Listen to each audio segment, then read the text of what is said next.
All right, thanks for tuning in again. We're on movie number 4, Thor.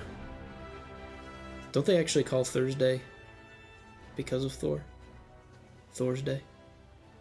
I think so.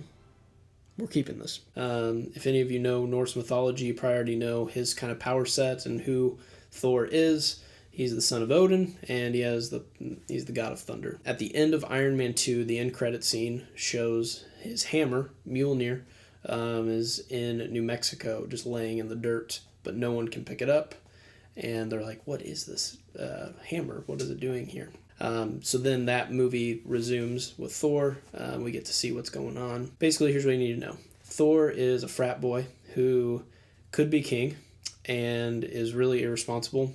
So his father is like, hey, you're stupid, and until you get smart, I'm not going to let you rule. So he throws his hammer down to Earth and says, until you're worthy of this, you are now just going to be a human. Until you finally show like responsibility and respect for authority. So the hammer gets banished, and so does Thor to Earth. He meets some friends along the way. They teach him all of life's wonderful lessons. So Thor finally realizes, oh no, this giant device from Asgard has gone on the loose. It is called the Destroyer. Very convenient, and then it blows fire out of its face and can kill everything. And it decides to attack a very small New Mexico town as its first start to destroy the world. Thor then is like, oh no, I have to be Thor, and he does it, and he turns into Thor, and then he gets armor and stuff, and then he beats it up with his hammer. He does a good job, but then he has to go back to Asgard, which at this point he has a brother that you need to know about named Loki.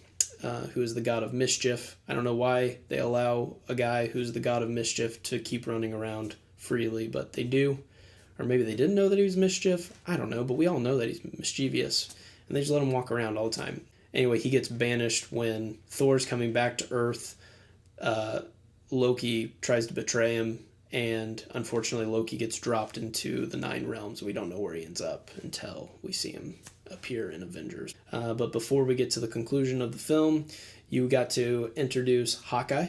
He shows up for the first time. He is a marksman who works for S.H.I.E.L.D., who chooses to use a bow and arrow instead of any other firearm.